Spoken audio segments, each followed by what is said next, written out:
como no início do culto, disse, durante esse mês de janeiro, estamos visitando o texto de Colossenses, carta do apóstolo Paulo à igreja em Colossos, e a cada domingo estamos completando um capítulo, não que estamos expondo exaustivamente todos os versículos, mas sempre também destacando algo que possamos nos concentrar e pensar, e hoje vamos dar continuidade a partir do capítulo 3 de Colossenses, mas talvez você está vindo hoje pela primeira vez, depois de um tempo de férias, um tempo de paz, e não quero também que você perca a linha de raciocínio que estamos tendo e por que nós escolhemos Colossenses. Porque Colossenses, a princípio, é uma carta pequena, que poderíamos revisitá-la durante esse mês, durante esses 4 domingos, e também porque essa carta ela tem uma particularidade pela centralidade que ela traz na pessoa de Cristo. E estamos iniciando esse ano, e como todo início de ano, nós nos comprometemos a nos tornarmos melhores pessoas, melhores homens, melhores cidadãos, melhores maridos, melhores esposas, mais econômicos, menos gulosos, mais humildes, menos vaidosos. O fato é que a gente pode prometer um monte de coisa, mas será que nós temos condições de cumpri-la todas elas? Eu não entendo que ninguém quer chegar no final do ano e, ao final do ano, ser uma pessoa totalmente imoral, se tornar uma pessoa extremamente descompromissada, sem nenhum sentido para a sua vida. Ninguém deseja, ninguém começa um ano desejando se tornar pior. Todos nós queremos terminar o ano de alguma maneira melhor do que nós começamos, mas qual é para nós o sentido de como nós queremos seguir, se queremos ser verdadeiros discípulos de Jesus? Precisamos então trazer Jesus de volta ao centro da nossa vida. Tenho dito para nós fazermos um anti-exercício de início do ano. Muitos de nós, no início do ano, nós começamos a incluir na nossa agenda várias decisões. E a minha desafio é você tire essas decisões. Não esvazie a sua agenda. Mas para que você vai esvaziar a sua agenda? Para que você inclua Jesus na sua agenda. Nós precisamos aprender a entender que nós precisamos ter como motivação essencial uma agenda prioritária que inclua Jesus, que nós nos relacionemos com Ele. Não foi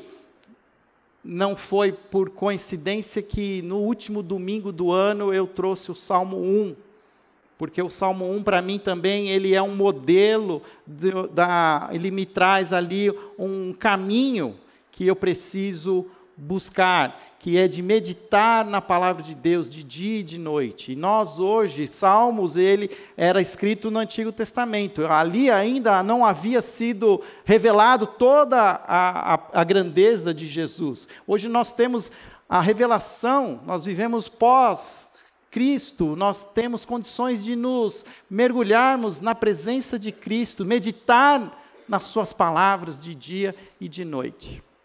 Se você é alguém que está começando na fé cristã, se você é alguém que está dando seus primeiros passos, e muitas vezes você olha um livro como esse, a Bíblia, e ele às vezes se torna assustador, ele se torna ali um livro muito extenso, o meu convite para você é: inicie a leitura pela própria história de Jesus, inicie a leitura a partir dos evangelhos. Escolha o livro de Marcos, é um livro pequeno, 16 capítulos. Comece a entender quem foi Jesus, o acontecimento histórico, as suas palavras, a maneira como ele se relacionava com as pessoas. Comece a buscar mais entender quem é Jesus. E Colossenses, ele se torna, nesse sentido, extremamente importante para nós, porque Paulo recebe a visita de aquele que plantou a igreja em Colossos, de Epáfras.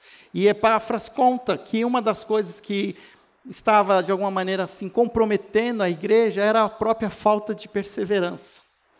Interessante, havia ali pelo menos 30 anos que Jesus havia sido morto e havia ressuscitado. 30 anos era o suficiente para que aquela coisa que tanto ardeu no coração dos primeiros cristãos já se tornava ali, talvez, algo que não era assim tão motivador, tão encorajador. E eu fico pensando, nós que já vivemos 2020 anos depois de Cristo, se existe uma igreja hoje que precisa de perseverança, é a igreja de Cristo no século 21. O livro de Colossenses nos ajuda a entender que nós precisamos continuar perseverando, que nós não podemos desistir, apesar de todos os sinais, apesar de tudo aquilo que nós ouvimos, vemos com os nossos olhos, aquilo que os nossos avós diziam que um dia ia acontecer e que está acontecendo, nós não vamos desistir, nós vamos continuar perseverando, porque nós cremos num Deus vivo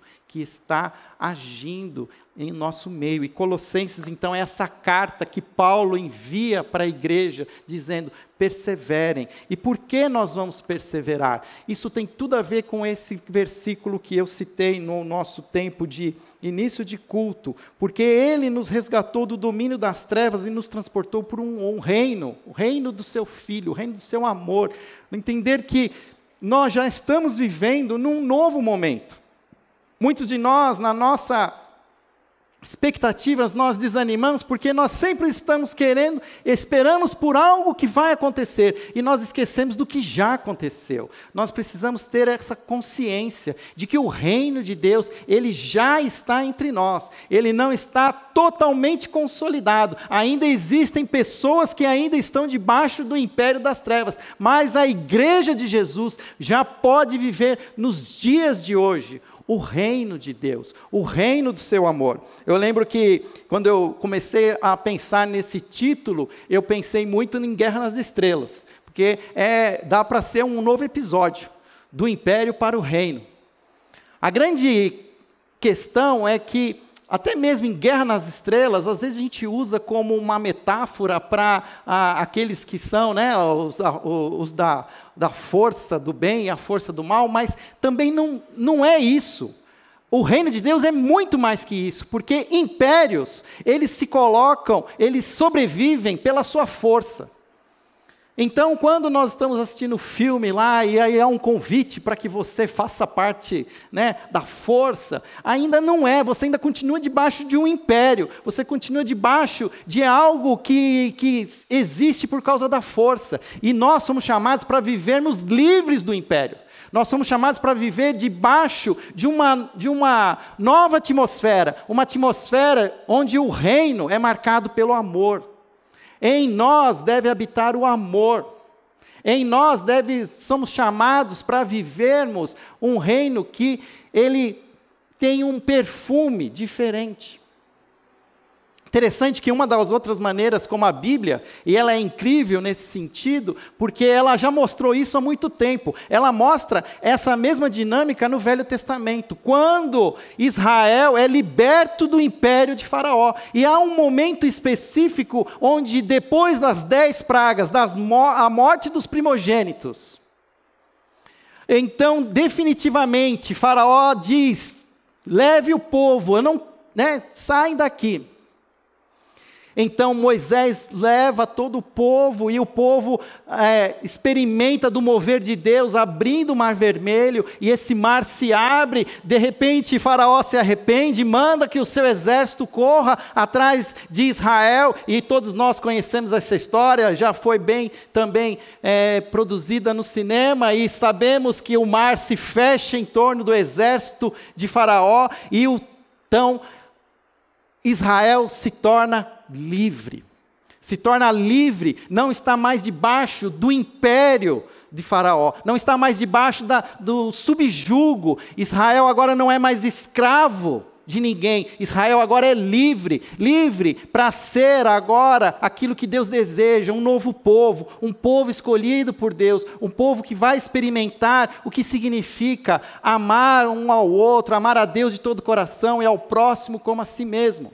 Mas é interessante que ao longo da caminhada, é uma caminhada que ainda é um reino que está sendo consolidado, ainda há desertos, ainda há dificuldades, ainda há muitas vezes crises, e em algum momento parece que o império de Faraó se torna algo tentador, parece que alguns até querem mergulhar de volta, nadar todo o Mar Vermelho e voltar e se colocar, se subjugar diante de Faraó e dizer: Faraó, aqui é melhor, eu quero viver aqui. E essa é a dinâmica que muitos de nós cristãos estamos vivendo hoje. Apesar de estarmos libertos do pecado, apesar de estarmos livres do mal, muitos de nós ainda somos tentados a voltar para o império das trevas. Muitos de nós ainda estamos tentados a nos subjugar novamente ao pecado.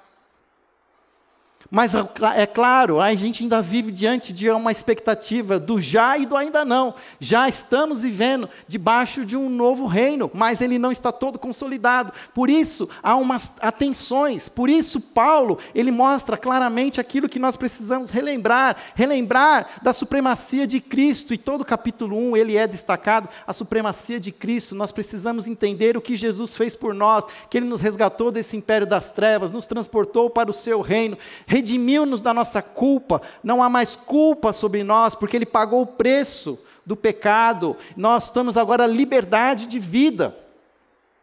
E talvez aqui é o grande desafio, é nós entendermos essa liberdade de vida. Nós somos chamados para a liberdade de vida, não para a libertinagem.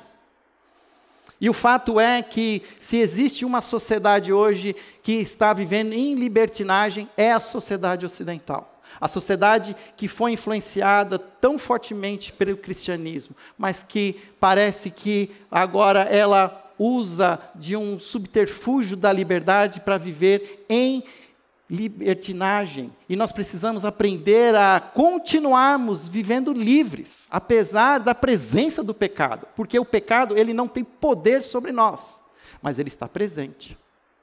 Ele continua nos tentando. Ele continua se apresentando. Nós continuamos, aqui a atenção de hoje, o capítulo 3 vai nos mostrar, nós continuamos ainda em corpos mortais, em nós ainda continua passando um sangue contaminado, um sangue cheio de pecado, onde as tentações são grandes, e nós ficamos nessa tensão, porque em nós já habita o Espírito de Deus. E essa luta entre o Espírito e a carne, ela se torna uma tensão que muitos de nós desanimam e jogam a toalha. Falam assim: eu não vou, eu quero ser feliz, eu não vou mais viver essa liberdade. Interessante que eu estava vendo essa semana, lá nos meus zaps na televisão, mostrando um maratonista, que bateu o recorde agora da maratona, inclusive foi a Nike que fez uma dinâmica para que esse maratonista pudesse completar a maratona em menos de 2 horas. Algo assim absurdo, nem penso como é que é a velocidade desse homem. Mas o fato é que esse mesmo homem, ele também lá diz assim, que ele é alguém que fala sobre essa dinâmica, de você conquistar, de você não desistir, de você continuar perseverando. E eu já na minha mente, sobre o texto, ele tem uma frase, infelizmente eu não pude ainda colocá-la aqui para você, mas ele diz assim que só tem verdadeira liberdade os disciplinados. É como se ele dissesse assim: só os disciplinados sabem o que é viver em liberdade. Porque o que talvez a grande temática que nós precisamos aprender é incluir a disciplina nas nossas vidas. A disciplina vai nos ajudar a vencer o pecado e, de fato, vivermos livres. Porque, enquanto isso, eu acho que estou livre, mas não estou. Não há como viver a liberdade sem a disciplina. E eu preciso aprender a olhar, e o capítulo 2 vai me dar, primeiramente, uma visão uma espiritualidade cristocêntrica. Vai me mostrar o que significa colocar Jesus em primeiro lugar na minha vida. Nós passamos por esse capítulo semana passada, e ele fala que, olha, antes de você começar a incluir alguns imperativos, antes de você colocar algumas ordens, faça isso, faça aquilo, Você precisa entender alguns fatos. E essa é a parte bonita do cristianismo. O cristianismo é uma maneira, é uma jornada, é um convite que Deus nos faz para vivermos uma vida alinhada com Cristo a partir de alguns fatos. O que eu quero dizer com isso? Que antes que nós tomemos qualquer iniciativa, Deus já tomou iniciativa. Se no islamismo, o muçulmano crê que Deus é um Deus único, primeiro ele precisa seguir alguns imperativos, algumas ordens. Porque se ele não seguir aquelas ordens, qual vai ser o fato? Ele não vai ser salvo. Mas o cristianismo é diferente. O cristianismo assim, já diz assim, porque Deus amou o mundo de tal maneira que enviou, está no passado, já aconteceu, o seu Filho, já é um fato. E porque existe o fato, então agora a gente vai cumprir as ordens. Mas a gente cumpre as ordens porque eu já sou salvo. Não eu cumpro ordens para ser salvo. E parece que ao longo do tempo nós vamos virando o cristianismo também. Parece que nós precisamos fazer alguma coisa. Você tem que fazer alguma coisa para ser salvo. Você já foi livre. Você precisa entender somente a espiritualidade centralizada. E é fato que isso traz muita tensão. A igreja em Colossos, ela era uma igreja em Cristo e em Colossos. Nós somos uma igreja em Cristo e em Campinas. Se nós vivermos sem a atenção, nós podemos ser também assediados pelo mal. O mal continua à espreita, como um leão buscando a quem possa devorar. Nós não somos, de alguma maneira, ao sermos libertos, somos tirados da onde nós vivemos. Continuamos com os nossos pés no chão. Mas é interessante que agora, a partir do capítulo 3, deixa eu cortar aqui. A partir do capítulo 3, nós vamos ver agora como nós vamos viver na prática isso. Porque até agora é toda uma questão de consciência. Eu preciso ter consciência. E Paulo, ele tem uma maneira de escrever as suas cartas desta maneira. Ele traz para você todo um panorama. Ele te traz toda a teoria. Mas depois ele quer que você aplique essa teoria. Se você for ler Romanos, por exemplo, você vai ler Romanos de 1 a 11. É só movimentos teológicos. É só a iniciativa de Deus. São fatos. Aí, a partir do capítulo 12, ele começa a colocar os imperativos. Portanto, baseado nas misericórdias de Deus, apresentei-vos. Por causa de todos os 11 capítulos que eu apresentei antes, agora, qual é o fato? Nós precisamos nos colocar diante do Senhor. Não nos moldando a esse mundo, a esse século, mas nos transformando. Da mesma maneira, Colossenses faz a mesma coisa. Os 2 primeiros capítulos é um cenário daquilo que Deus já fez em Cristo. A partir do capítulo 3, então, eu começo a entender o que eu agora estou livre em Cristo para fazer. E é interessante que muitos de nós somos conhecidos como cristãos, evangélicos, como crentes, como o povo que não pode nada, não pode isso, não pode aquilo. Nós somos conhecidos pelos imperativos. Quando, na verdade, nós precisamos ser conhecidos como o povo que conhece de fato o que aconteceu. Por isso que eu ainda entendo que nós precisamos resgatar a palavra evangélico. A melhor maneira de definir quem nós somos é ainda nos chamarmos de evangélicos. Nós precisamos aprender a viver de fato o evangelho. O evangelho é um fato, ele já aconteceu. E a partir disso, eu então tenho uma vida à luz do evangelho. Por isso eu me chamo evangélico. Não é que eu não posso, é eu que não quero. Não é que eu não posso, né? Aí vamos aqui dentro do nosso mundinho gospel. Não que eu não posso beber bebida alcoólica. Eu simplesmente escolho não beber. Porque eu não quero escandalizar, eu não quero que um outro irmãozinho mais fraco. Não é que eu não posso casar com uma pessoa que não tem mesmo compromisso. É eu que não quero. Porque eu entendo que à luz do Evangelho eu estou debaixo de uma outra dinâmica. E nós precisamos aprender a entender isso, que nós hoje temos liberdade para dizer não ao pecado. É interessante que a dinâmica, né, ela em casa, nas nossas famílias, é assim, a gente até entende, começa a ensinar os nossos filhos. Aí a gente começa dizendo para os nossos filhos, que muitas vezes foi assim também no Velho Testamento. Até que o povo tivesse consciência, em muitos momentos, Deus precisou primeiro dizer assim, olha, não faça. E vocês vão entender, eu vou explicar, mas vocês ainda não estão maduros. Então, quando a gente é criança, quando os nossos filhos são pequenos, fala, não pode. Não sei o que, não faz. Aí o que ele chega para nós e fala assim, mas na casa do meu amigo pode. Mas a mãe do meu amigo deixa. E essa dinâmica é diferente, porque nós precisamos aprender, então, mas o seu amigo não está entendendo o que significa o reino de Deus. Por isso nós precisamos resgatar essa dinâmica, enxergar. Capítulo 3, então vai nos mostrar, pelo menos em 4 partes, essa dinâmica de vivermos a vida cristã. Primeiro ele vai nos trazer as bases da vida cristã, os versículos 1 a 4, ele nos dá ainda alguns fatos. Paulo ainda não chegando, ele fala, olha, mas se vocês ainda não entenderam tudo, tem alguns fatos aqui que vocês precisam perceber.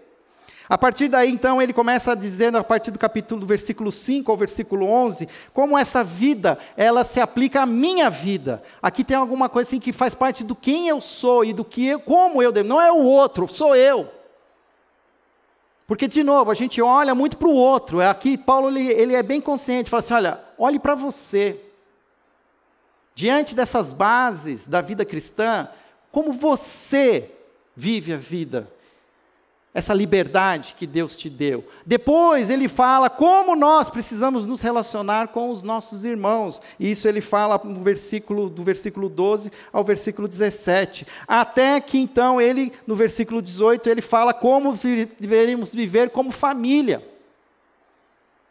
Como vivemos, então, depois dessa cristocentricidade em família. E ainda tem uma outra parte que eu nem destaquei aí, mas o versículo 22 ao 25, como viver em sociedade. Quero começar esse texto agora de manhã, estava ali, em sociedade. As bases da vida cristocêntrica. Eu não tenho muita pressa de terminar hoje, porque eu vou terminar à noite, tá? Esse é um capítulo longo, então já estou dizendo para você, eu vou terminar no horário, fique em paz. Então, quando der meio-dia, eu paro um pouco antes, a gente canta a última canção. Aliás, hoje, já que eu quebrei aqui o protocolo, nós precisamos deixar a igreja esvaziada 12:30, tá bom? Nós temos algumas necessidades que não envolvem a nossa pessoa, mas que nós precisamos deixar a igreja, e a igreja precisa estar fechada 12:30. Então, quando nós terminarmos o culto, vocês conversam, né? Mas, se a gente começar a apagar as luzes e fechar as portas, nós não estamos pedindo para que ninguém saia, mas é que, na verdade, há uma necessidade, ok? E o que não for falado agora de manhã, eu falo à noite. Vamos lá. As bases da vida cristocêntrica. Então, Colossenses, capítulo 1, capítulo 3, de 1 a 4, diz assim, portanto, já que vocês ressuscitaram com Cristo, procurem as coisas que são do alto, onde Cristo está assentado à direita de Deus. Mantenham o pensamento nas coisas do alto e não nas coisas terrenas, pois vocês morreram e agora a sua vida está escondida com Cristo em Deus. Então, qual é o nosso mote? Do império para o reino. É exatamente isso que ele está falando. Portanto, é uma conclusão, diante de tudo aquilo que Deus fez, é um fato. Vocês ressuscitaram com Cristo, procurem as coisas que são do alto, onde Cristo está sentado à direita de Deus. Mantenham o pensamento nas coisas do alto, e não nas coisas terrenas. O que Paulo quer ensinar para a igreja? Que nós, como igreja de Cristo, qual é o nosso maior interesse? Ficar rico. Não! Qual é o nosso maior interesse?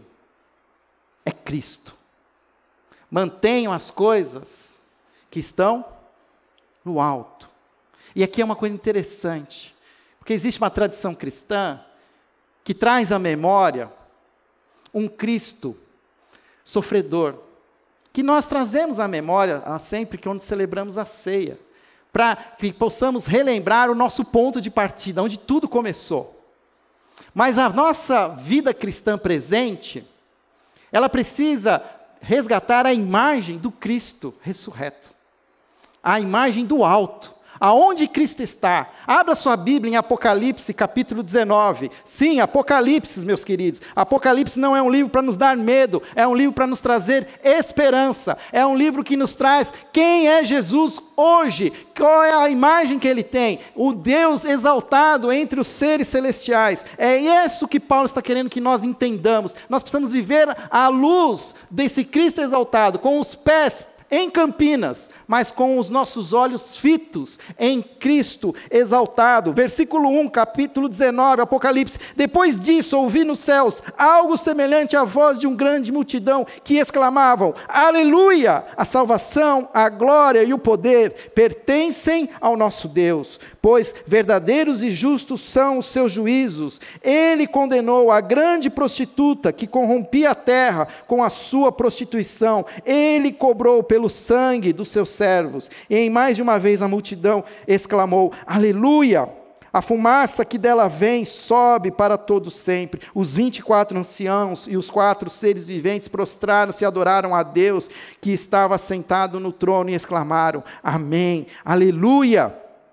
Então veio do trono uma voz conclamando: Louvem o nosso Deus, todos vocês, seus servos, vocês que o temem, tanto pequenos como grandes. Então ouvi algo semelhante ao som de uma grande multidão, como um estrondo de muitas águas e fortes trovões que bradavam: Aleluia! Pois reina o Senhor, o nosso Deus, o Todo-Poderoso. Regozijemo-nos, vamos nos alegrar e dar-lhe glória, pois chegou a hora do casamento do Cordeiro, e a sua noiva já se aprontou. Nós precisamos trazer essa imagem dos céus, de um Jesus exaltado.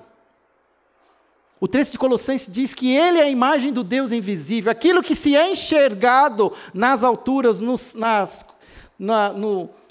céus, é Cristo. E não tem nada a ver mais com aquele Cristo morto, pregado numa cruz, ou com aquele Cristo que muitas vezes nós vemos sepultado no sepulcro.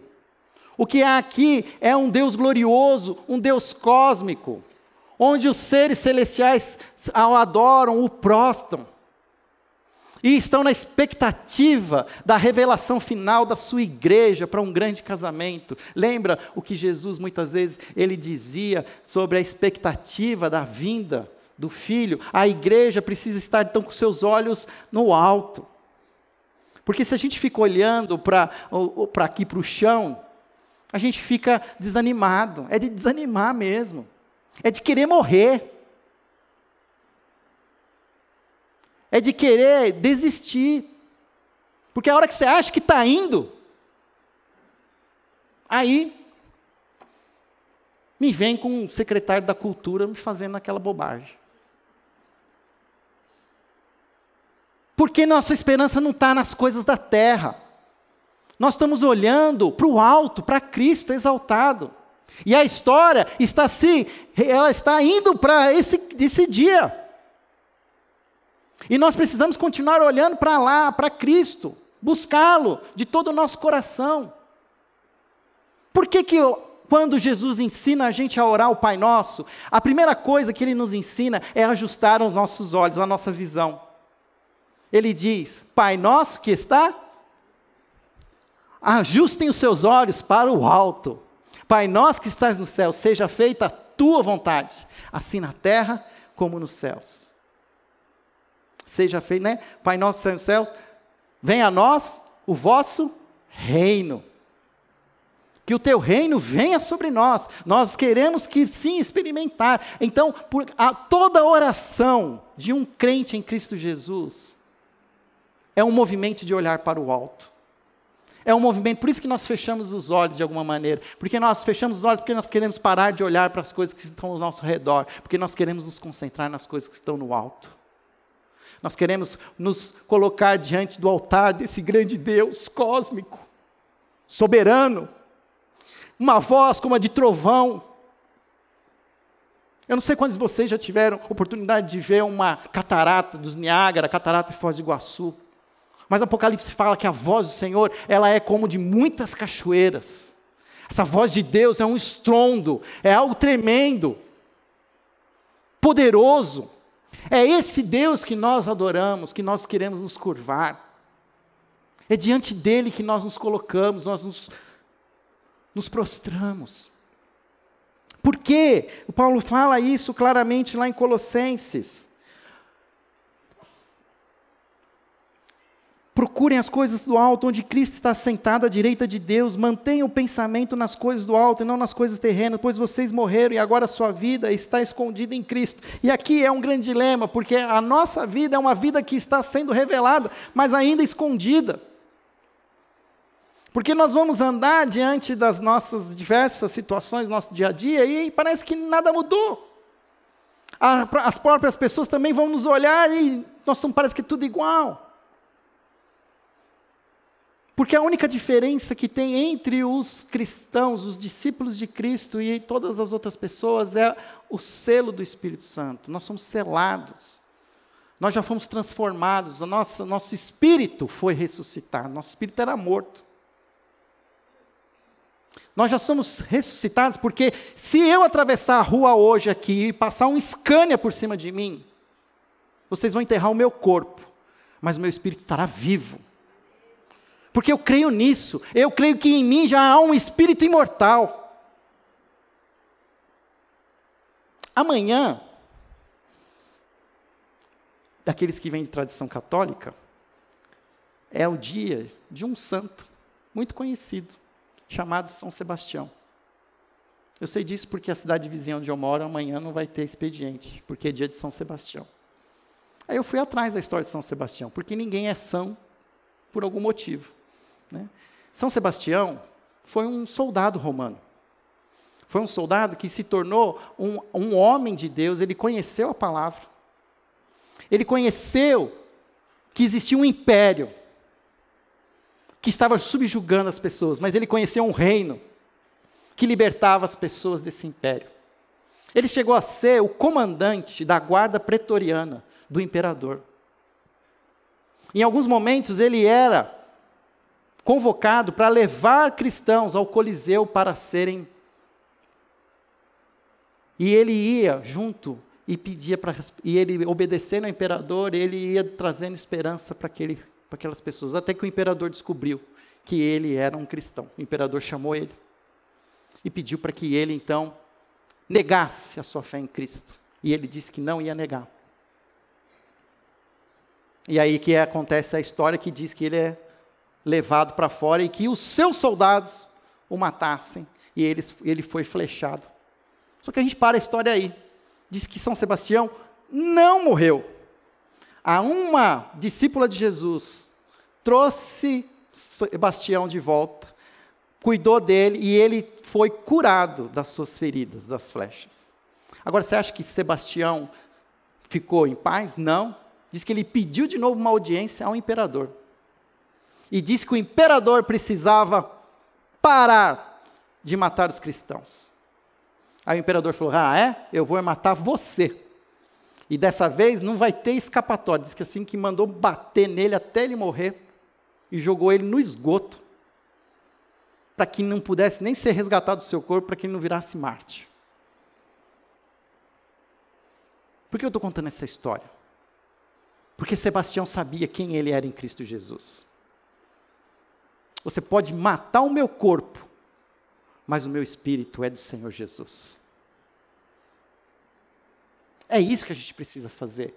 Um cristão não pode ter medo. Talvez uma das coisas que tem nos deixado cada vez mais paralisados é o medo. E o medo é a grande arma que o inimigo traz para nos paralisar, para fazer com que a igreja desanime. Mas uma igreja que tem uma visão clara de quem é Jesus não tem medo de nada. Uma igreja que conhece quem é Jesus e o que ele é capaz de fazer, é uma igreja corajosa, há de ir de frente com as portas do inferno. Eu estava conversando com a minha família no carro, e estava contando de nossa família. Alguém que está buscando esse evangelho. Mas daí fica assim, vamos fazer culto. Vamos fazer 7 cultos. Para, sei lá, né, Deus vir trazer um... Aí eu, na hora, assim, até na minha carnalidade, eu falei um negócio assim, eu quero fazer 7 dias de jejum. Faz 7 dias de jejum para ver se a vida não muda. Faz 7 dias de jejum. Deixa o Espírito Santo falar no seu coração. Buscai o Senhor de todo o seu coração. E Ele se revela a você, porque quem busca, acha. Você está sendo preguiçoso no seu cristianismo, no seu evangelho. Agora, se você buscar de todo o coração, perseverar, Ele vai se revelar. Ele vai mostrar quem Ele é. É a gente que não está afim. Aí a gente faz umas vigilinhas assim, de 2 horas, com comida no final, comida no meio, comida antes. Vai que dá uma fome. Mas busca o Senhor. Quero ver se Ele não se revela a você em 7 dias de jejum. Porque quem procura, acha.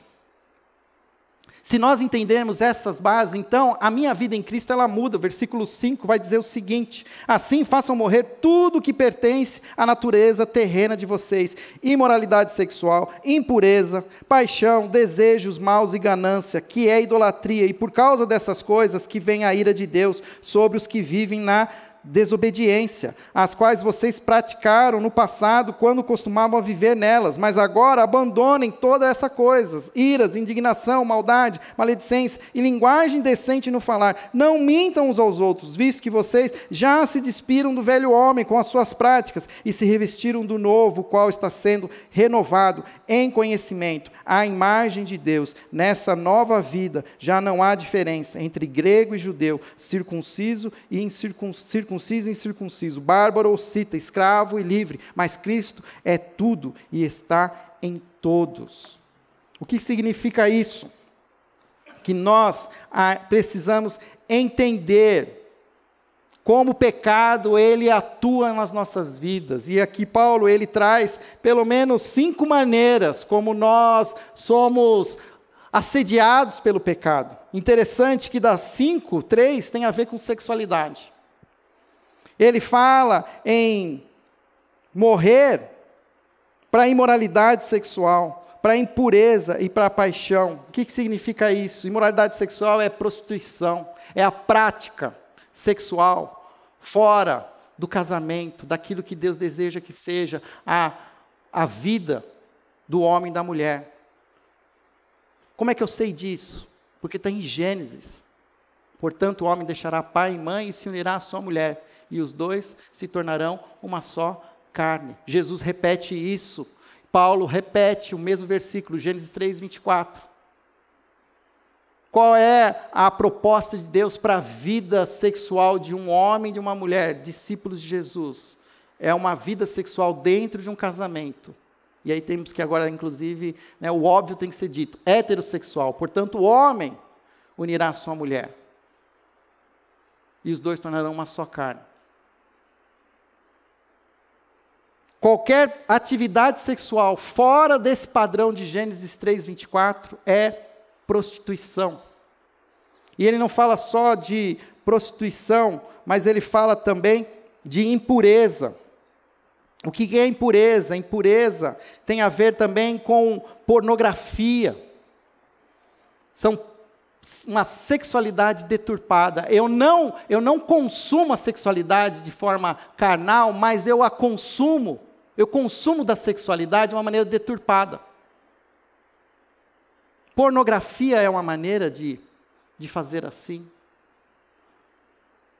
Nudes, como seria agora nos dias de hoje. Isso tudo é que Paulo está querendo falar sobre essa impureza sexual. E por último ele fala inclusive da paixão lascívia, dos desejos imorais, porque você pode até falar assim: eu não faço nada, eu sou um poste. Mas você continua passando sangue pela sua carne, você continua tendo olhos, você continua tendo mente, você pode continuar desejando, você pode não, porque a gente já tem uma mente que ela é rica o suficiente em imaginação. Paulo ele contempla a sexualidade de uma maneira integral, para que a gente não tenha espaço. E isso envolve disciplina. Onde as coisas estão escapando, eu preciso aprender a me conter, a fazer isso morrer. E ele fala, inclusive, sobre desejos maus, porque muitos de nós ainda continuamos desejando mal para o outro. Se aquela pessoa ela não votou no mesmo presidente que eu votei, eu quero que ela se lasque. Um discípulo, filho de Deus, salvo em Cristo Jesus, não deseja mal para ninguém. Ele deseja o bem, porque Deus quer quantos filhos? Todos. Eu preciso ter a mente de Cristo, eu preciso desejar assim como Deus deseja. Desejos maus e ganância, que é idolatria. Interessante que de todos, o pecado que Paulo ele classifica como idolatria é a ganância. Por quê? Porque, como o Rodrigo hoje falou no nosso momento de oferta, se tem uma coisa que se torna um Deus para nós é o dinheiro. Por isso Jesus no Sermão do Monte ele diz, não podeis servir a dois senhores, ou servirá a Deus ou a Manon, ou em algumas traduções mais atualizadas, ou o dinheiro com uma letra maiúscula, dizendo que o dinheiro pode se tornar uma entidade tão forte que se torna um Deus que comanda a sua vida. Que as suas decisões, elas são tomadas pela vontade do dinheiro e não pela vontade do reino, do Senhor. E isso tudo são questões de foro íntimo, não envolve as outras pessoas. Eu posso viver uma vida depravada, eu posso viver uma vida de maledicência, eu posso viver uma vida de ganância, sem tocar em ninguém, mas continuar vivendo ainda como se eu fosse alguém subjugado pelo faraó do Egito, pelos pecados da minha vida antes de Jesus. Agora, o fato é que isso não é uma coisa tão fácil da gente aprender a viver. Tanto que eu peguei essa frase do pastor Alan Ridpath, que foi escrita no livro do Charles Swindoll, que diz assim, a conversão de uma alma é um milagre, de um momento. É o resgate do reino do império das trevas e vem para o reino da luz. A fabricação de um santo é a tarefa de uma vida inteira. O que Paulo está querendo nos mostrar aqui é que isso exige de nós um processo chamado santificação. O que é a santificação? Aí a gente acha que santo é o São Sebastião. Santo são todos os que foram separados, aqueles que foram resgatados do império das trevas para o reino da luz. E porque nós somos separados, nós precisamos agora aprender a viver como pessoas separadas, não do chão de Campinas, mas separados do pecado. E isso é que a gente precisa, isso que quer dizer tomar posse, gente. Porque a gente, de novo, tomar posse parece que é tomar posse da prosperidade. Eu recebo. Até o final do ano, todos nós vamos ter os nossos casamentos restaurados. Até o final do ano, todos nós teremos as nossas dívidas zeradas. Aí o pessoal fala, amém, eu recebo. Não é isso. É isso, ó. A fabricação de um santo é a tarefa de uma vida inteira. Toma posse, homem de Deus, mulher de Deus. Se alinha. Entende quem você é. Quem é o Deus que morreu por você na cruz. Em outras palavras, toma vergonha na cara. Porque se você não está afim, então pede para sair. Pede para sair. Apocalipse foi uma carta que foi escrita para 7 igrejas. Porque eram 7 igrejas que estavam perdendo a visão de quem era Jesus. E aí Jesus se revela a João, dizendo assim, olha, eu quero que você escreva para essas igrejas, para elas lembrarem quem eu sou e continuarem perseverando. E uma das igrejas foi dito o quê? Eu conheço tuas obras, sei que não é nem quente e nem frio, mas é morno. E eu estou a ponto de... Então, meu amigo, minha amiga, ou você entende quem você é em Cristo Jesus, ou tchau. Ah, pastor, mas eu não consigo, eu estou tentando. A gente vai pensar junto, podemos caminhar. Eu quero ver mesmo, se isso é da boca para fora, ou se tem exatamente uma luta, se você... Porque aonde abundou o pecado, superabundou a graça. Mas a gente tem, muitas vezes, feito uma graça muito pobre. E a graça de Deus foi uma graça que custou muito caro. Custou o sangue de Jesus na cruz. E ele dá uma razão, se ele deu uma razão no início, ele dá uma razão agora. Versículo 6, é por causa dessas coisas que vem a ira de Deus sobre os que vivem na desobediência. Eu já falei isso, lembra a história de Jonas? Todo pecado gera uma tremenda tempestade. Fiz as crianças lá no sul repetirem isso, repete comigo. Repete agora você também. Todo pecado gera uma tremenda tempestade. A ira de Deus. Deus se ofende com o nosso pecado. Por que nós precisamos de perdão? Porque é uma ofensa. Nós ofendemos a cruz de Cristo toda vez que a gente peca. A gente precisa aprender a entender que Deus ama sim, mas nós precisamos aprender a entender o amor como o santo amor de Deus, que não tolera o pecado. Já não basta as tempestades dos pecados dos que estão debaixo do império das trevas, a gente ainda precisa produzir mais. Precisamos começar a nos colocar diante do Senhor, alinhados, centralizados. Eu falei que ia acabar meio-dia. A gente continua à noite.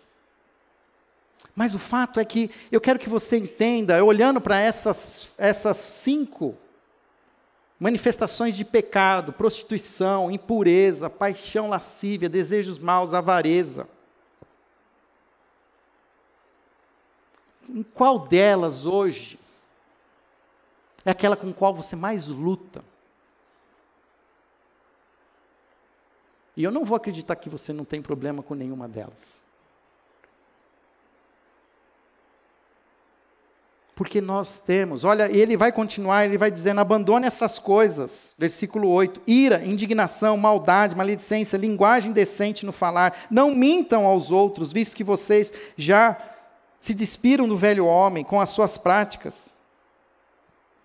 Será que a gente ainda continua querendo vestir as roupas do velho homem, da velha mulher?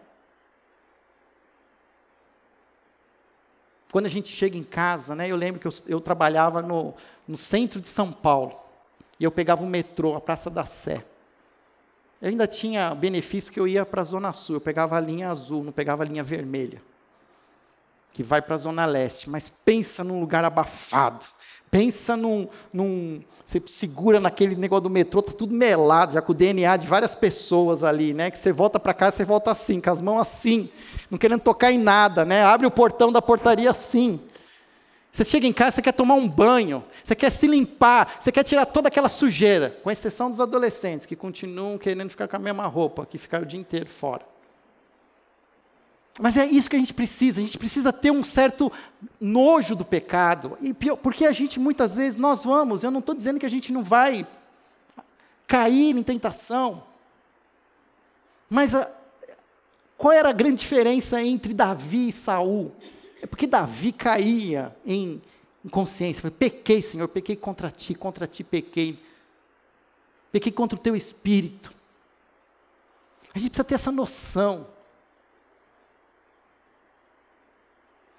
e se limpar, se colocar diante do Senhor de joelhos e clamar, Senhor, pequei, contra ti pequei, me prostituí, adulterei, desejei a secretária, desejei aquele cara que passou, conversou comigo, falei mal,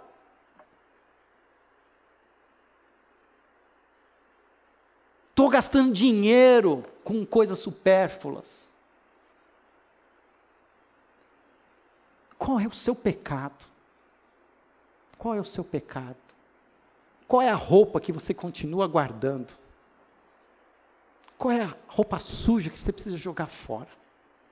Revista-se do novo. Revista-se do novo. Não saia daqui sem experimentar dessa graça que o Senhor deseja para mim e para você. Vamos olhar para o alto. Vamos olhar para os céus, para a glória de Deus. E viver um dia de cada vez nesse chão de pó, onde o pecado se acumula em nós.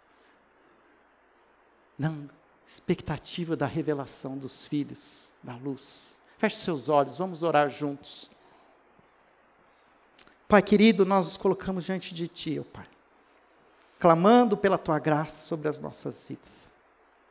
Eu não sou melhor que ninguém nesse lugar, ó Pai. Eu sou tão imoral como qualquer outro aqui. Eu sou o primeiro a falar mal das pessoas. Eu sou o primeiro a ser tentado a usar o dinheiro para o meu próprio benefício, e não para o benefício do reino. Mas eu reconheço diante de Ti, Pai, a graça, a cruz de Cristo, e diante dela, Senhor, eu reconheço o meu pecado. Me ajuda, Pai, a viver um dia de cada vez, consciente de que sou um filho do reino de Deus. Sou um filho amado de Deus, salvo em Cristo Jesus. Que todas as manhãs, quando a Tua graça e a Tua misericórdia se renovam sobre nós, eu possa me revestir novamente da Tua graça, do Teu amor, e viver um dia de cada vez, consciente de quem eu sou. Mas eu peço também, ó Pai, que o Teu Espírito me fortaleça com sabedoria, para que eu comece também a mudar as maneiras de eu agir, começar a evitar situações, lugares, pessoas, que fazem com que eu continue nesse ciclo vicioso de pecado, mas que eu tenha coragem, em nome de Jesus, de começar a quebrar essas coisas, porque o Senhor já me deu essa liberdade em Cristo Jesus, e eu quero tomar posse desse poder, e experimentar o novo, que o Senhor tem para a minha vida. Assim, ó Pai, eu peço, que essa oração seja de cada um de nós, que possamos buscar o Senhor, de todo o nosso coração, buscar-me-eis e me achareis, quando me buscardes de todo o coração. Quebra-nos, ó Pai, faz-nos de novo. Essa é a minha oração, e eu oro em nome de Jesus. Amém.